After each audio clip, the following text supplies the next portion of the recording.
Сувгата тавтан барилгын өгөөж та бүхнээсээ хүсье. За би өнөөдөр хүмүүсийн харилцаанд маш өргөн хэрэглэгддэг нөлөөллийн 8 тактик буюу аргыг та бүхэндээ тайлбарлаж өгье. Ингээд эхэлцгээе. 1. Gaslighting. Энэ үгийг хүн бүр сонсож байсан баг. Гэхдээ хүн бүр энэ үгийн утгыг эсвэл хэн нэгэн танд gaslighting хийж байсныг сайн мэддэггүй. Тэгвэл би одоо тайлбарлая. Хэн нэгэн чиний бодол санааг айжмар гуйвуулж эхэлнэ. Гэхдээ энэ нь ил тод сүр дулаантай байдлаар харагдахгүй. Заримдаа зүгээр л чимээгүйхэн хийгддэг. Gaslighting хийж буй хүн өөрийн ганц өгүүлбэр эсвэл дохиогоор л чиний тархийг угааж эхэлнэ. Тэр чинь тийм биш штэ. Чи буруу бодоод байна. Чи арай хэтрүүлээд байна. Иймэрхүү байдлаар чамтай харьцаж эхэлдэг. Ингээд нэг л мэтгэд чи өөрөөсөө асууж эхэлнэ. Нээрээ би буруу бодоод байгаа юм болов уу гэж. Жишээ нь чи энийг зүйлийг тодхон санаж байлаа гэж бодъё. Гэтэл чамд gaslighting хийж байгаа хүн ингэж хэлдэг. Тийм зүйл хизээч болоогүй штэ. Юу яриад байгаа юм бэ гин. Чи болсон явдлыг түнд тайлбарлах гэж оролдоход тэр чамд чи зүгээр л айгүй эмзэг юм а гэж хэлдэг. Энэ бүхэн хэрүүл маргаан хийхийн тулд биш. Чамааг үнэхээр юу үний юм бэ гэж өөрөөсөө асуухад хүргэхийн тулд хийгддэг. Цаг хугацаа өнгөрөх тусам чи өөртөө итгэхээ болж тэр хүнд илүү итгэж эхэлдэг. Энэ үед л gaslighting чамд нөлөөлж эхэлнэ. Өөрөөр хэлбэл хэн нэгэн чамд gaslighting хийлээ гэхэд энэ нь нэг л өдрийн дотор нөлөөлдөг зүйл биш юм. Харин удаан хугацаанд алхамаар харилцсан яриагаар нэг эвгүйхэн нүдний харцаар нэг үг нэг үгүйсгэлээр чамааг айжмаар эвдэж эхэлдэг юм. Эцэст нь чи өөртөө бүрэн итгэлгүй нэгэн болсон байдаг. Өөрийнхөө үзэл бодол, өөрийнхөө сэтгэл хөдлөл, өөрийнхөө зүн совиндооч итгэхээ болно. Gaslighting ямар ч харилцаанд тохиолдож болдог. Жишээ нь хосын харилцаа, гэр бүлийн харилцаа, бүр ажлын байран дээр ч тохиолдож болно. Гэхдээ үргэлжил нэг хэм маягаар өрнөнө. Тэр чамааг өөртөө итгэх итгэлгүй болгож чадвал түүнд чамааг хянах нь улам амар болдог. Тэгвэл энэ байдлаас яаж өөрийгөө хамгаалах вэ? Чи босон бүх зүйлсийг бичиж тэмдэглэх хэрэгтэй. Ингэснээр gaslighting хийж байгаа хүн үйл явдлыг өөрөөр тайлбарлах гэж оролцсон ч чи өөрийн мэдрэмжэндээ итгэж сурна. Өөрийн үзэл бодол, дуршлагадаа итгэхийн тулд чамд хэн нэгний зөвшөөрөл хэрэггүй гэдгийг санаарай. Бодит үннийг илүү тодорхой харж эхлэх үед чиний өөртөө итгэх итгэлийг гуйвуулах хэн нэгний орлого амжилтгүй болдог юм. Нэг л өдөр чамааг ойлгохыг хүсэхгүй байгаа хүнд өөрийгөө тайлбарлахаа болно. Тэр мөчөдөл чи өөрийн хүчийг буцаан авдаг юм. 2. Love bombing. Энэ тактик төдийлөн сайн танигдаагүй ч хосын харилцаанд маш их хэрэглэгддэг. Эхэндээ энэ нь гайхамшигтай мэдрэмжийг чамд төрүүлдэг. Тэгээд энэ гайхамшигтай мэдрэмжил асуудлын гол нь болдог юм. Love bombing хийх нь жинхэнэ хайр халамжаас биш. Эрчимтэй түрэмгийн мэдрэмжээс эхэлдэг. Чи гинтэл хэн нэгэн хүний ертөнцийн төв нь болж хувирдаг. Тэр хүн чамд бүрэн автаж, чамд бүр донтсон юм шиг болно. Тэр анхны болзооноосоо эхлээд л чамааг сайхан үгсээр магтана. Жишээ нь чи бол төгс эмэгтэй гэх мэт. Тэгээд хоёр дахь болзоон дээрээ чамтай мөнхөд хамт амьдрах тухай, ирээдүйнхээ тухай ярьж эхэлнэ. Тэр чам руу тасралтгүй мессеж өчөж, орой утсаар заалгана, үргэлж чамд бал бурам шиг сайхан үгсийг хэлж гинтийн биелэгч барина. Энэ бүхэн ар араасаа маш хурдан өрнөдөг. Чамд бараг амьсгаа авахч заавдал олдохгүй. Love bombing бол хүнийг таньж мэдэх үйл явц биш. Харин чи харилцааны хүчтэй урсгалд автаж хөвж байгаа мэт болдог. Тэгээд love bombing хийгдэж байх хугацаанд ямар нэгэн зүйл буруу болж байгааг чи анзаарахгүй өнгөрнө. Аргагүй шүү дээ. Учир нь хэн бусдад хайрлагдахыг хүсэхгүй гэж. Гэхдээ гол нь love bombing хийх тактик нь чамааг үннээсээ хайрлах тухай биш. Харин нэг төрлийн мэдрэмжийг ой дурсамжинд чинь бүтээх тухай юм. Хожим тэр мэдрэмжээс чи огт салж чаддаггүй. Харин нэг л өдөр нөгөө хүн чинь гинтл өөрчлөгдөнө. Чамд хүүтэн хандаж эхэлнэ, чам руу залгахаа болно, чам руу мессеж өчгөө болно, чамд гоё үг хэлхээ болно, чамаас шууд зайгаа авч эхэлнэ. Яг энэ үед л би юу буруу хийчихсэн бол гэж чи бодож эхэлдэг. Түүний харилцаагаа тасалж алга болсонд чи өөрийгөө буруутгаж, харилцааны эхэнд мэдэрж байсан сайхан мэдрэмжийг буцаах гэж оролдоно. Чамд хайрыг мэдрүүлж байсан тэр хүн үнэндээ хизээж байгаагүй. Тэр бол тоглолт өгөөш байсан. Ингэж л сэтгэл зүйн хяналт, романтик хайр мэт хөшгөөр халахлагддаг. Энэ тактик хортой харилцаанд, нарциссик харилцаанд, бүр сэтгэл зүйн бүрэн хамаарал гэх мэт шинжтэй харилцаанд хэрэглэгддэг. Учир нь love bombing гэдэг нь хайр биш. Энэ бол хяналт. Маш эрчимтэй хайраар далдлагдсан хяналт юм. Тэгвэл яаж өөрийгөө хамгаалах вэ? Чи зүгээр л үйл явдлыг удаашруулах хэрэгтэй. Түүнээс асуулт асууж ярьсан амлалтанд нь биш, үйлдэлд нь анхаар. Жинхэнэ хайрын холбоо гэдэг цаг хугацаа, орон зай, үнэнч байдлаар бий болдог зүйл энэ нь айжмаар ая зөнгөөрөө төлөвшдөг. Харин нэгний огт таньж мэдэхгүй байж харилцаанд хэн нэгэн хүн нь ноцтой зүйл байгуулах гэж яарад байх юм бол энэ нь хайр биш, зүгээр л үзүүлбэр юм. Үүнийг санаж яваарай. Чи хэн нэгний хүссэн дүр тоглох шаардлагагүй. 3. Guilt tripping. Энэ бол хүмүүс бусдыг хянахын тулд хийгддэг хамгийн түгээмэл, хамгийн зайлтай аргуудын нэг. Guilt tripping эхэндээ манипуляц шиг харагддаггүй, чамайг загнаж, чамд шаардлага тавихгүй. Харин ч бүр эсрэгээрээ санаа алдах, харилцаанаас чимээгүйхэн завсралга авах, эсвэл тайван байдлаар хэлэх ганц үг л байдаг юм. Жишээлбэл тэр иймэрхүү утгатай зүйлийг чамд харуулна, ойлгуулна.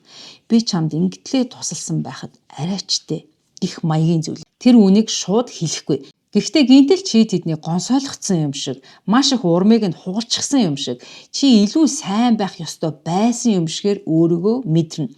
Хэрвээ үгүй гэж хэлбэл чи өөрийнхөөрөө бус, хүйтэн сэтгэлтэй, ач тус мэддэггүй, талархдаггүй хүн болж хувирна. Ингэж л guilt tripping ажилдаг юм. Энэ арга чиний хийсэн зүйлд биш, харин чамайг буруутай мэт мэдрүүлэхэд оршино. Чи ердөө өөрийн хувийн хэл хязгаараа тогтоож, өөртөө зөв зүйл хийсэн байж болох ч гэсэн тэд үүнийг халамжийн үр болгох хэлбэрээр ашигладаг. Тэгээд нэг л мэтгэд чиний хүлээцтэй, сайхан сэтгэл чинь төлөх ёстой үр болж хувирсан байна. Хамгийн муу нь энэ арга маш үр дүнтэй ажилдаг. Ялангуяа чи эмпат, хит мэдрэмтгий хүн бол. Чи түүний чимээгүй байдлыг, түүнтэй хамт байхад дарамттай харилцааны уур амьсгалыг, түүнд үргэлжил чамд сэтгэл гонсойсон харцыг олж харах болно. Үүний үр дүнд нэг л мэдэхэд чи хийгээгүй зүйлдээ түүнээс уушлал гуйж, хийгээгүй зүйлийнхээ төлөө өөрийгөө буруутгаж, хийхийг хүсэхгүй байгаа зүйлээ зөвшөөрч өгсөн байдаг. Guilt tripping арга бүх харилцаанд хийгддэг. За гэр бүлийн харилцаа, хосын харилцаа, найз нөхдийн хүрээлэлд элбэг тохиолдно. Гэхдээ guilt tripping тактик нь үргэлж нэг л зорилготой байна. Хэрвээ би чамаар зөвшөөрүүлж чадахгүй бол надад үгүй гэж хэлсний чинь төлөө чамд би буруутай мэдрэмжийг төрүүлэх болно гэсэн зорилготой. Тэгвэл яах вэ? Чи түр завсралга авах хэрэгтэй. Амьсгаа аваад, тайвшраад, нэг алхам ухар. Тэгээд өөрөөсөө асуу. Би үнэхээр буруу зүйл хийсэн юм уу? Эсвэл энэ хүн намайг буруутай гэж мэдрүүлэхийг оролдоод байна уу? Жинхэнэ хүний гимшил гэдэг чиний өөрийн чин дотроос аяанда бий болдог зүйл. Харин хиймэл гимшил нь өөр хүний хяналтын аргаар, хөндлөнгөөс, хүчээр бий болдог зүйл юм. Тиймээс чи хувийн хэл хязгаараа хамгаалах хэрэгтэй. Хэн нэгэн үүний төлөө чамайг шийтгэх гэж оролцсон ч чи өөрийгөө буруутгах ёсгүй. 4. Triangulation. Triangulation гэдэг нь хэн нэгэн хүн чамайг шууд биш, 3 дахь хүний тусламжтайгаар асуудалд татан оруулахыг хэлдэг. Өөрөөр хэлбэл харилцаанд шууд 3 дахь этгээдийг оруулж ирнэ. Энэ нь хэрүүл мэт сонсогдохгүй, харин чиний араар хуйлдсан мэт мэдрэгддэг. Гинтэл чи дараах үгсийг сонсно. Сараач бас надтай санал нэг байгаа. Эсвэл бид нар бүгдээрээ чамайг хэтрүүлж байна гэж бодож байгаа шүү дээ. Гэх мэт. Нэг үгээр бусад бүх хүн санал нэгтэйгээр чамайг буруутгах нь гэсэн үг юм. Энэ бол харилцаа биш, энэ бол стратеги юм. Triangulation-ы зорилго нь чамайг ганцаардуулах, чиний дуу хоолой, чиний үзэл бодлыг жижиг болгож харагдуулах явдал юм. Гинт чи нэг хүнд биш, нүдэнд үл үзэгдэх багийн эсрэг ганцаараа зогсож байгаа мэт мэдэрнэ. Үр дүнд нь чи өөртөө эргэлзэж эхэлнэ. Би л нэрээ үнэхээр хэцүү хүн юм болов уу? Би л нэрээ хит эмо юм болов уу гэх мэтчлэн бодож эхэлнэ. Тэгвэл энэ л тэдний зорилго юм. Triangulation хийдэг хүн асуудлыг шийдэх гэж биш, харин харилцаанд ялалт байгуулах гэж оролддог. Тэд хоорондоо бүлэг болж чиний анхаарлыг өөр тийш нь сарниулж бүх зүйл чамаас үүдэлтэй мэт болгож харагдуулдаг. Энэ арга нь хамгийн ихээр хортой гэр бүлийн харилцаанд илүү ажиглагддаг, хосын харилцаанд ч бас тохиолдож болно.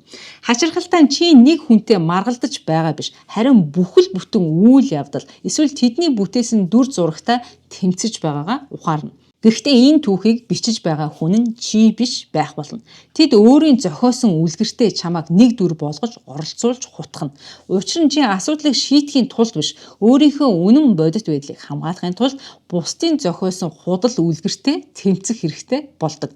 Тэгвэл яах ёстой вэ? Triangulation-ыг задал, зүгээр л хэл. Надад асуудал байгаа бол надтай яар. Миний талаар бусдад ярих биш, зөвхөн надтай яар. Харилцаагаа шулуухан энгийн байлга. Чи хизээч өөртөө чинь харьцаж байгаагүй. 3 дахь этгээдэд өөрийгөө зөвтгөх шаардлагагүй. Өөрийн ярианы өнгийг, өөрийн дүрмийг чи өөрөө тогтооно. Хэрвээ нөгөө хүн болон 3 дахь этгээд чамтай тулж ярилцахаас татгалзвал triangulation-аас бүрэн гарч явах эрх чамд бий. 5. White Knight. White Knight буюу цагаан баатар. Гаднаас нь харахад тэр яг л баатар шиг харагддаг. Тэр зөвлөгөө өгнө, чамд санаа тавина, асуудлын шийдэл гээл бүгдийг чамд хэлнэ. Гэхдээ чи түүнээс зөвлөгөө авахыг хүсээгүй байхад ч гэсэн тэр зөвлөгөө өгсөөр л байдаг. Эхэндээ энэ бүгд чин сэтгэлийн тус шиг санагдана. Эцэст нь намайг ойлгох хүн гарч ирлээ. Бурхан минь гэж чи баярлах болно. Гэвч энэ бол зөвхөн тоглоомын эхлэл. Учир нь хортой харилцаанд цагаан баатар асуудлыг шийддэг хүн биш юм. Өөрөө асуудал үүсгдэг хүн. Тэр чамаас нууцаар асуудал үүсгэж дараа нь тусалж буй дүрээр гарч ирдэг. Тэр эхлээд чиний өөртөө итгэх итгэлийг ганхуулна. Дараа нь чамайг алдаа гаргахад тайтгаруулагчийн дүрд хувирна. Тэр чиний гаргасан алдааг чиний буруугаас болсон гэж ээлдгээр чамд ойлгуулна. Тэгээд өөрийгөө зөвтгөнө. Гэсэн ч би чамайг хамгаална. Би чиний талд зогсно гэж тэр хэлдэг. Тэд өөрөө гал тавьчихад дараа нь ус цацаж баатар болохыг оролддог юм. Яагаад гэвэл аврагчийн дүр тэдэнд эрх мэдэл өгдөг. Харин чамд аврагч хэрэггүй бол тэдэнд ч бас оролцох үүрэг үлдэхгүй. Энэ бүгд маш нарийн үл анзаарагдан байдлаар өрнөдөг. Учир нь энэ нь халамж санаа тавих гэсэн хөшгөний цаана нуугддаг. Түүний тус бол үнэхээр тус биш юм. Учир нь тэдний дэмжлэг үргэлж нөхцөл болзолтой ирдэг. Гаднаасаа анхаарал халамж мэт боловч үнэндээ энэ нь чамайг хүчрэхэг болгохын төлөө биш, харин чамайг сул дорой хിവэр үлдээхийн төлөө юм. Чи өөрөө биедан асуудлаа шийдэж эхлэхэд тэд чамаас холдож эсвэл шууд л чамд таагүй хүтэн ханддаг. Заримдаа бүр үйл явдлыг мушгиж би чамд ингэж тусалсан байхад чи арай л талархалгүй юм а гэх маягаар чамайг буруутгана. Тэгвэл яах вэ? Түүний чамтай харьцаж байгаа харилцааны загварыг сайн ажиглал. Тэр асуудал үүсгэхэд аврагч болж ирдэг үү? Эсвэл бүх зүйл нурж унах нөхцөлийг өөрөө бүтээчгээд дараа нь тэндээс баатар болж гарч ирдэг үү? Жинхэнэ дэмжлэг бол чамайг босгох хүч байдаг юм. Харин цагаан баатарт бол чи асуудалдаа гацсан хэвээр байх нь ашигтай байдаг. Чамайг хизээж дээш нь гаргахгүй гэсэн үг юм. Ингэснээр л тэд аврагч байж чадна. Тиймээс хүн чамд ус болж байна уу, тус болж байна уу гэдгийг ялгаж сурах хэрэгтэй. Хэрвээ тус нь жинхэнэ чин сэтгэлийг бол мэдээж хүлээж ав. Гэхдээ үүний төлөө чи өөрийн хүч, эрх мэдлээ тэдэнд бүү. Чи аврагдах ёстой хүн биш. Зүгээр л өөрийн хөлөө олоход цаг хугацаа, уран зай хэрэгтэй хүн юм. 6. The silent treatment буюу чимээгүй шийтгэл. Чимээгүй байдал заримдаа сайхан. Харилцаанд чимээгүй байх нь тайвшруулдаг, нэгнээ хүнддэхийг илэрхийлдэг, хувийн орон зайг өгдөг. Амьдрал заримдаа ганцаараа чимээгүй тайван байх хэрэгтэй үеч байдаг шүү дээ. Гэхдээ silent treatment бол огт өөр. Энэ бол амсхийлт биш, энэ бол шийтгэл юм. Хэн нэгэн чамайг хянахын тулд өөрийн дуугүй байдлыг ашиглах тэр мөч. Тэр чам руу хашгирахгүй, өөрийгөө чамд тайлбарлахгүй, зүгээр л хүршгүй, хүйтэн хөндий, харилцах боломжгүй, дуугүй хүн болж хувирна. Тэр чамайг бууж өгөх хүртэл энэ байдлаа үргэлжлүүлнэ. Чимээгүй байдал нь нэгэндээ хувийн орон зай өгөх тухай биш юм. Энэ бол эрх мэдлийн тоглоом. Чи өөрийн хэлсэн үг бүрийг дахин бодож би яг юу буруу хийсэн болоо гэж өөртөө эргэлзэж эхэлнэ. Энэ байдлыг засах ёстой мэт дарамтыг чи давхар мэдэрч эхэлдэг. Гэхдээ яг юу буруу болсныг чи бодоод олохгүй. Энэ эргэлзэн silent treatment-ийг ажилуулдаг. Хэн нэгэн чамтай ярилцахаас татгалзах үед чи зүгээр л таамаг дунд орхигдно. Тэгээд нэг л мэдгэд өөрийн хэрэгцээгээ биш, харин тэднийг яаж өөртөө ойртуулах вэ гэдэгт бүх анхаарал төвлөрөө өгсөн байдаг. Чи чимээгүй байдлыг дуусгахын тулд түүнээс уушлалт гуйна, өөрийгөө буруутгаж дуугаа намсгана, зөвхөн тэр нам гүмийг тисхийн тулд болгоомжлон айдастайгаар алхана.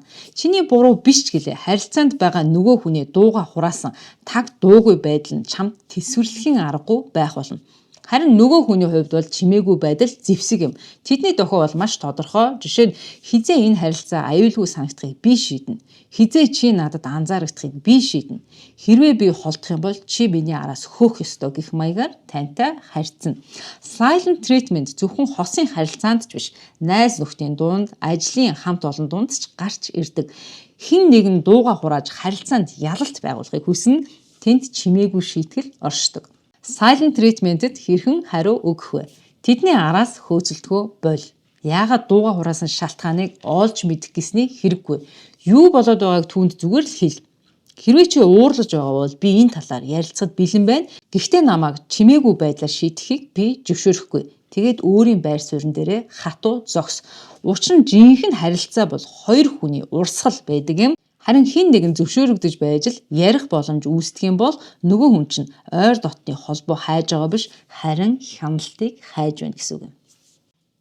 7. Bread crumbing буюу одоо талхны өрөмг шиг харилцаа гэж орчуулах юм уу да. За bread crumbing гэдэг нь хин нэгэн чамд яг хангалттай хэмжээний анхаарлыг хандуулж чамайг сонирхож байгаа мэт хуурна. Гэхдээ хизээч уургашилтгүй тэр нэгэн байдлыг хэлнэ. Тэр хэд хоногийн дараа hey гэж мессеж чинь сторид чинь хариу өгн санамсаргүй сайхан үгийг ч чамд хэлнэ. Энэ бүхэн зүгээр л өөрийгөө чамд сануулахын төлөө хийгддэг. Гэхдээ уулзах, болзох, төлөвлөгөө гаргах ямар нэгэн бодит алхам хийхдээ тулахад бүх зүйл бүдгэрнэ, хоошлогдно, цуслагдана, эсвэл яг бүтхийн даваан дээр замхарч алга болдог. Энэ бол яг л солонгыг барьж авах гэж хөөж буй хүүхэдтэй адил юм. Чи түнд дахин итгэн. За энэ удаад арай өөр байх болов. За энэ удаад тэр үнэхээр үйлдэл хийх нь тодорхой гэж бодно. Гэвч үгүй. Тэр зүгээр л чамд дараагийн талхны өрөмгийг хайж байгаа юм. Bread crumbing хийх зорилго бодит холбоо үүсгэх биш. Зорилго нь хяналт юм. Тэр чамтай сэтгэл санааны хувьд холбогдохч өөрсдөө хариуцлагаас ангид үлддэг. Тэгэхээр үүнийг хэрхэн даван туулах вэ? Та түүний өгөөшөнд хайсан талхны үүрэмгийг өмгөхөө болох хэрэгтэй. Хэрв хэн нэгний сонирхол зөвхөн богино хугацаанд илэрч чамд үргэлж ойлгомжгүй асуултыг үлдээж байвал чи үүний учрыг олох гэж хичээхэн хэрэггүй. Араас нь хөөцөлдөх нь ч хэрэггүй. Харин зүгээр л энэ бүхнээс хангалтгүй гэдэг ойлголтыг авч шийдвэрээ гаргах хэрэгтэй. Учир нь тогтмол үнэнч харилцаанд төр зургийн сэтгэл санааны байдлаас илүү үн цэнтэй байдаг юм. Чи зүгээр л нэг анхаарал биш, жинхэнэ хандлага бодит харилцааг хүртэх эрхтэй хүн юм шүү. 8. Дарва арга.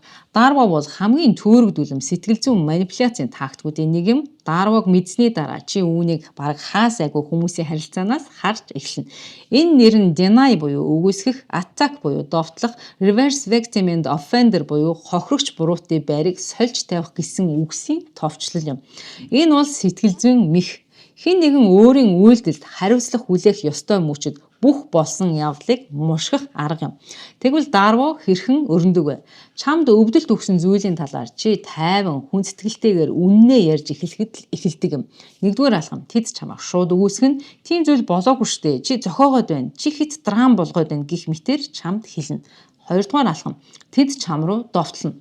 Чиний дууны өнгө, цаг хугацаа эсвэл өнгөрсөн алдааг чинь сөхөж чамайг буруутгах нь. Гэнэт асуудал тэдний хийсэн факт дээр биш, харин энэ талаар ярьсан чиний ярианы өнгө аяс руу шилжинэ. 3 дугаар алхам. Тэд өөрийгөө хохирогч болгоно. Хохирч үлдсэн хүн нь бодит байдал дээр чи байхад харин тэд болж хувирна. Чи намайг буруутгаад байна. Чиний хувьд би юу ч хийж чаддаггүй бидтэй гэх мэт үгсийг тэд хэлнэ. Тэд чиний үнэн байдлыг хэрцгийлэл мэт харагдуулахыг оролдоно. Ингээд гинэт чи өөрийгөө өмгөөлж тайлбар өгөх ёстой хөв болж хувирна. Энэ бол дарва. Энэ бол хяналт. Энэ тактик нь хохирол учруулсан үйлсийн тухай яриаг бүрэн мушгиж, жинхэнэ хэргийн эзэн өөрийгөө золиосонд гарсан хүн эсвэл хохирогч болгон жүжиглд эхэлдэг юм. Харин чи дарва аргын золиос болсон бол энэ нь чамд бодлоонтой, ичмээр, бүр буруутай мэт мэдрэмжийг төрүүлнэ. Тэгвэл үүнийг хэрхэн даван туулах вэ? 1. Сэдлийн өгөө шиг битгий өмх. Яриаг цааш нь битгий үргэлжлүүл. Хэрвээ яриа гинтэл тэдний өвдөлт, зовлон, уур хилэнгийн тухай болж ирэх юм бол яриаг шууд завсрал. Өөрийн үндсэн санаандаа дахин төвлөр. 2. Баримт дээр тулгуурлал. Би энэ тухай ярилцахад бэлэн байна. Гэхдээ бидний гол ярианы сэдэв үргэлж орхигдож өөр сэдэв рүү хазаагаад байх юм бол энэ ярилцлага утгагүй гэж тэдэнд хэл. Гол асуудал дээрээ төвлөрч байж л ярилцлага үр дүнтэй болно. Дарва арга нь чамайг бодлуулж, эргэлзүүлж байж л үр дүнтэй ажилдаг. Харин чи тодорхой цэгцтэй байж чадах юм бол энэ арга чамд ажиллахгүй. Учир нь хариуцлага бол довтлогоо биш. Үнэн бол хэрцгийлэл биш юм. За ингээд өнөөдрийн маань дугаар үүгээр дуусч байна. Та бүхэндээ маш хэрэгтэй харилцааны хортой залжин тактикуудыг тайлбарлаж өглөө. За дараагийн дугаараараа дахин уулзлаа. Баяртай.